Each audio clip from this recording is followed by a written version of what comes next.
दोस्तों ये मार्केट में सबसे लेटेस्ट सॉफ्टवेयर की बात करूं जो कि एंड्रॉइड वर्जन के साथ आता है, वहाँ पर आपको एंड्रॉइड 11 का सपोर्ट देखने को मिल जाता है। और जितने भी नए स्मार्टफोन हमें मार्केट में देखने को मिल रहे हैं सारे एंड्रॉइड 11 के साथ आते हैं। अब कुछ ही टाइम बाद हमें एंड्रॉइड 12 मार्केट में देखने को मिलने वाला है, क्योंकि हम नए स्मार्टफोन आएंगे वहाँ पर आपको एंड्रॉइड 11 का सपोर्ट देखने को मिलेगा। अब बात यह आती है कि एंड्रॉइड 11 के बाद एंड्रॉइड 12 में आपको क्या कुछ नया देखने को मिलता है और एंड्रॉइड 12 में क्या एंड्रॉइड नया करने की कोशिश कर रहा है। तो आज के इस वीडियो में एंड्रॉइड 12 के बारे में बात करते हैं क्या देखने को मिलता है हमें इसमें नया, क्या इसके होने वाले हैं अलग से फीचर। तो आज की इस वीडियो में इसके बारे में बात करते हैं। दोस्तों इस वीडियो की बात बताऊं तो यहाँ पर आपको जो फीचर्स हैं काफी ज्यादा लंबी चौड़ी है, तो इसलिए मैं इसके दो वीडियो बनाऊंगा। एक वीडियो पार्ट 1 पार्ट 2, ये पार्ट 1 होने वाला है। यहाँ पर आपको कुछ स्पेसिफिकेशन में बात बताऊंगा, साथ ही कुछ स्पेसिफिकेशन के बाद पार्ट 2 में बात करूंगा। तो इसलिए नमस्कार दोस्तों, मेरा नाम है योगेश और आप देख रहे हैं वाई टेक्निकल्स के प्रेस एपिसोड में आप सभी का स्वागत करता हूं। तो चलिए फिर वीडियो शुरू करते हैं। दोस्तों एंड्रॉइड 12 के सबसे पहले फीचर की बात करूं तो जो सबसे पहला फीचर हमको देखने को मिलता है, जो कि हमें एंड्रॉइड 11 या फिर एंड्रॉइड के पुराने वर्जनों से हटके देखने को मिलता है, वो है इसके डिजाइन में। तो दोस्तों जब हमें एंड्रॉइड के पुराने वर्जन देखने को मिलते हैं, यहाँ पर काफी ज्यादा हमको सिंप्लिसिटी देखने को मिलती थी, तो कुछ खास अट्रैक्टिव हमें देखने को नहीं मिलता था, जो कि हम कुछ टाइम फोन चलाने के बाद काफी ज्यादा फोन से बोर भी हो जाया करते थे। और अगर हमने फोन को ज्यादा अट्रैक्टिव बनाना है या फिर आपको Xiaomi या इनके स्मार्टफोन चलाते तो हमको थीम का ऑप्शन देखने को मिल जाता था।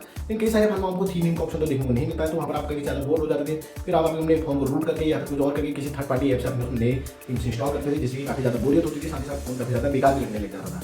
लेकिन इस बार गूगल ने काफी ज्यादा इस पर मतलब रिसर्च कर रखी है, जिसकी डिजाइन के मामले में काफी ज्यादा अच्छा काम कर रखा है, जिससे कि आपको इसमें काफी ज्यादा एनिमेशन, काफी अलग अलग टाइप की थीम्स, साथ ही साथ काफी अलग अलग टाइप के ट्रांजिशन भी इसको आपको देखने को मिल जाएंगे। या फिर आप जिस टाइम पर ऐप को ओपन करते हैं तो उस टाइम का जो अलग से इफेक्ट देखने को मिलता है, वो सारी चीजों में काफी ज्यादा अच्छी तरीके से काम किया गया है। तो इस बार मतलब डिजाइन के मामले में गूगल ने काफी ज्यादा हटके और काफी अच्छा काम किया है, जिससे कि काफी लंबे समय तक आपको फोन चलाने में कोई बोरियत आने वाली नहीं है। और जब भी आप अपने फोन से बोर होंगे, नए थीम लगा लीजिए या फिर नया कोई डिजाइन लगा लीजिए, अब दोबारा से आपका फोन नई तरीके से हो गया और आपका फोन का एक्सपीरियंस और भी ज्यादा अच्छा हो जाएगा। दोस्तों दूसरे फीचर की बात करूं तो ये भी लगभग आपको पहले फीचर की तरह थोड़ा सिमिलर देखने को मिल जाता है। इसमें आपने डिजाइन के मामले में गूगल ने काफी ज्यादा काम किया है। दोस्तों कई सारी ऐसी चीजें होती हैं जहाँ पर हम काफी ज्यादा सिंपलिसिटी देखने को मिलती थी, यहाँ पर गूगल ने काम करके काफी ज्यादा इनको हटके और एडवांस बनाने की कोशिश की है। सबसे पहले जैसे कलर्स की बात करूँ, जो आपको नॉर्मल कलर्स इफेक्ट्स देखने को मिलते थे, तो वहाँ पर अलग अलग काम करके गूगल ने काफी ज्यादा काम किया और हमको अलग अलग प्रकार के कलर्स इफेक्ट देखने को मिल जाते हैं। अब कलर्स इफेक्ट इस तरीके से काम करते हैं जिस तरीके का आप अपने वॉलपेपर सेट करेंगे या फिर आप ऑटोमेटिकली चेंज वॉलपेपर का ऑप्शन रखते हैं, तो उसी हिसाब से जिस प्रकार का वॉलपेपर आपके मोबाइल में लगा होगा तो उसी प्रकार के हर जगह आपको कलर इफेक्ट्स देखने को मिल जाएंगे। फिर वो नोटिफिकेशन बार की बात करूँ या फिर जहाँ पर आपका स्लीप मोड होता है या फिर टेक्स्ट की बात करूँ, तो हर जगह आपको उसी टाइप का कलर इफेक्ट्स देखने को मिल जाएगा जिस टाइप का आपका वॉलपेपर होगा। इसी आप थीम की बात करूँ तो आपको नॉर्मली हर स्मार्टफोन में दो प्रकार की थीम देखने को मिलती है, जहाँ पर एक डार्क थीम होती है और एक लाइट थीम होती है। लेकिन यहाँ पर आपको थीम्स के मामले में काफी ज्यादा अलग अलग ऑप्शन देखने को मिल जाते हैं। यहाँ पर आप डार्क से लेकर लाइट के बीच में अलग अलग शेड्स के सारी थीमों को यूज कर सकते हैं। डिजाइन के मामले में इस बार गूगल ने काफी ज्यादा हटके और काफी कमाल का काम किया है एंड्रॉइड 12 में। दोस्तों तीसरे फीचर की बात करूँ यहाँ पर है नोटिफिकेशन का। दोस्तों आज के डेट में जो मोबाइल यूज करता है, यहाँ पर आधे से ज्यादा एप्स के नोटिफिकेशन मैंने ऑफ कर रखे हैं, क्योंकि इतना ज्यादा इरिटेशन होता है, साथ ही साथ इतना पता भी नहीं चलता कि कौन सा नोटिफिकेशन इंपॉर्टेंट है, कौन सा नहीं है, किसको देखना है, किसको मिस करना है। और इसी भागा दौड़ में कई सारे ऐसे नोटिफिकेशन भी मिस हो जाते हैं जो एक्चुअली मेरे लिए काम के थे और काफी ज्यादा इंपॉर्टेंट थे, जो मेरे मोबाइल से मिस हो जाते हैं। तो इन्हीं चीज को दूर करने के लिए, इसी प्रॉब्लम को दूर करने के लिए गूगल ने काफी ज्यादा अच्छा काम किया है। इस बार उसने नोटिफिकेशन को कैटेगराइज करने की कोशिश की है, मतलब एक प्रकार के नोटिफिकेशन आपको एक ही चीज में देखने को मिलेंगे। और होता है कि जैसे मान लो फॉर एग्जाम्पल आपने यूट्यूब में कई सारे चैनल सब्सक्राइब कर रखे होंगे, और अगर अभी तक आपने इस चैनल को भी सब्सक्राइब नहीं किया तो जल्दी से सब्सक्राइब कर लीजिए, क्योंकि उसका नोटिफिकेशन भी आपको वहीं देखने को मिलने वाला है। तो दोस्तों जैसे कि आप यूट्यूब आपको कई सारे सब्सक्राइब के ऑप्शन कर रखे हैं, तो उनकी जब वीडियोज अपलोड होती है तो आपको एक साथ सारे नोटिफिकेशन आते हैं, और नोटिफिकेशन बार में आपको सारी की सारी एक सारी बार देखने को मिल जाती है और पता नहीं चलता कि कौन सी वीडियो उसमें देखनी है, कौन सी बार में देखनी है। तो इसी चीज को कैटेगराइज करने के लिए आपको केवल नोटिफिकेशन बार में यूट्यूब का आइकन दिखेगा, और यूट्यूब के आइकन के अंदर आपको सारे अलग अलग चैनल्स की नोटिफिकेशन देखने को मिल जाएंगे। इसी तरीके से आपको उसमें अगर मैसेजिंग ऐप्स है तो मैसेजिंग ऐप का भी केवल आपको एक आइकन दिखेगा, और उसके अंदर आपको उसको कैटेगराइज के हिसाब से अलग अलग आपको नोटिफिकेशन देखने को मिल जाएंगे। फिर कैलेंडर से रिलेटेड हो, आपके मोबाइल में जिस किसी के भी एप्लीकेशंस के नोटिफिकेशन आते हैं तो सारे के सारे कैटेगराइज हो जाएंगे, केवल उसका आपको एक आइकन देखने को मिलेगा, और उस आइकन के अंदर आप जाके उससे रिलेटेड सारे के सारे नोटिफिकेशन आपको देखने को मिल जाएंगे, जिसके आपके मेन जो इंपॉर्टेंट नोटिफिकेशन मिस भी ना हो, और जो बेफालतू के नोटिफिकेशन आप उनको इग्नोर भी कर सकते हैं। तो ये वाला जो स्पेसिफिकेशन ये काफी ज्यादा अच्छी लगी, वाली जो वाला फीचर है मेरे को काफी ज्यादा अच्छा लगा, खासकर तो मेरे लिए तो काफी ज्यादा यूजफुल होने वाला है। आपको ये फीचर कैसा लगा प्लीज नीचे कमेंट बॉक्स में लिखकर मेरे को जरूर बताना, मैं जानना चाहूँगा कि आपको नोटिफिकेशन वाला फीचर कैसा लगा। दोस्तों अगले फीचर की बात करूँ तो यहाँ पर आपको सिक्योरिटी से बहुत बड़ा इशू जो हमें देखने को मिलता है, उसमें काफी ज्यादा काम किया गया है, जो काफी अच्छी बात है। हमें एंड्रॉइड पर काफी ज्यादा शक रहता है कि यार मतलब सिक्योरिटी के मामले में उतना अच्छा काम नहीं करता जितना अच्छा iOS काम करता है।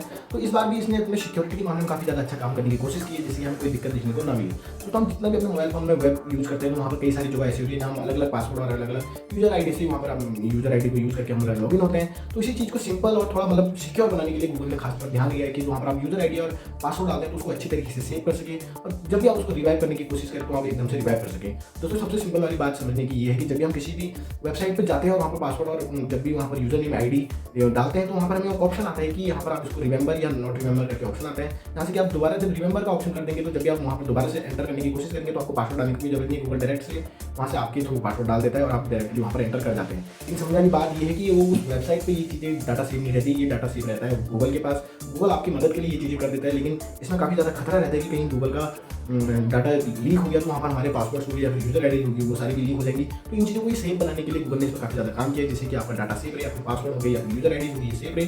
और आपको जब दोबारा री एंटर करना हो यहाँ पर या फिर लॉगिन करना हो दोबारा से, तो आपको साथ ही साथ कोई दिक्कत भी डाल देखने को ना मिले, क्योंकि आपका काम काफ़ी जल्दी सिक्योर में हो जाए। तो ये वाला फीचर भी काफ़ी ज़्यादा कमाल का है, काफ़ी अच्छा है। और सबसे इंपॉर्टेंट बात है सिक्योरिटी से रिलेटेड तो काफ़ी ज़्यादा जरूरी भी है। दोस्तों नेक्स्ट फीचर की बात करूँ तो ये काफ़ी ज़्यादा इंपॉर्टेंट है और हम सबके लिए भी काफ़ी ज़्यादा इंपॉर्टेंट है और गूगल ने इसमें काफ़ी ज़्यादा अच्छा काम भी किया है। तो जो सबसे बड़ा इशू आता है वो है ट्रांसपेरेंसी का इशू। अब आपने इसमें काफ़ी ज़्यादा ऐप्स इंस्टॉल करते हैं और वो हमारे से अलग अलग टाइप की परमिशन भी मांगते हैं, लेकिन शायद हम उन चीज़ों को इतने ध्यान से देखते भी नहीं है कि किस टाइप की परमिशन मांग रहे हैं। और कुछ चीज़ें तो ऐसी हैं जिनके मामले में हम एक बार परमिशन दे दे तो उनको दोबारा हटा भी नहीं सकते हैं, जो परमिशन उनकी बार चली जाती है तो चली जाती है, उनको बंद करने का हमारे पास कोई ऑप्शन होता नहीं है। तो इस मामले में भी गूगल ने काफ़ी ज़्यादा काम किया, तो हमारे ट्रांसपेरेंसी का बहुत ज़्यादा ऑप्शन देखने को मिल जाते हैं, जहाँ अबाउट सेक्शन में जाके जहाँ पर आपको ऐप्स देखने को मिलती है इंस्टॉल ऐप, तो वहाँ पर जाके आप देख सकते हैं कि कौन सा एप्लीकेशन किस किस टाइप की आपसे परमिशन मांग रहे हैं और कौन कौन सी अलाउ है, कौन कौन सी आपने ऑफ कर रखी है। तो इस मामले में आपको काफ़ी ज़्यादा अच्छे ऑप्शन देखने को मिल जाते हैं, मतलब आपको किस ऐप को कौन सी परमिशन देनी है, किस ऐप को कौन सी नहीं देनी है, ये आप खुद हैंडल कर सकते हैं। मतलब आप खुद से उसको ऑन या ऑफ कर सकते हैं, जिससे कि मतलब आपकी प्राइवेसी के मामले में भी कोई ज़्यादा खतरा आने वाला नहीं है। और प्राइवेसी के मामले में आपको फिर कोई चिंता करने वाली बात नहीं, आपको समझ में आ जाएगा कि किस ऐप को कौन सी परमिशन एक्चुअल में देनी भी चाहिए,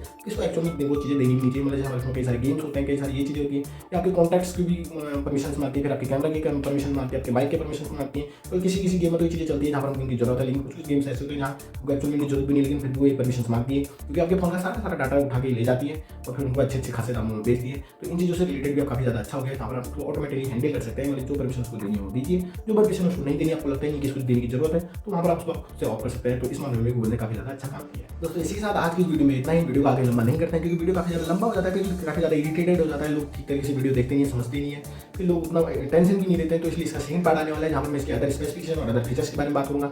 बात करेंगे कि एंड्रॉइड 12 में आपको और क्या कुछ नया देखने को मिलता है। तो इसलिए चैनल को अभी सब्सक्राइब कर लीजिए, बेल आइकन को प्रेस कर लीजिए, जिससे मैं जब भी नेक्स्ट वीडियो अपलोड करूँ तो वहाँ पर आपको नोटिफिकेशन मिल जाए, अदर स्पेसिफिकेशन और फीचर्स के बारे में भी जान पाए। इसी के लिए आशा करता हूँ कि आप ये काम कर देंगे। इसके साथ आज की वीडियो में इतना ही। वीडियो देखने के लिए आपका बहुत बहुत धन्यवाद और आप सभी जानते ही I really appreciate your time.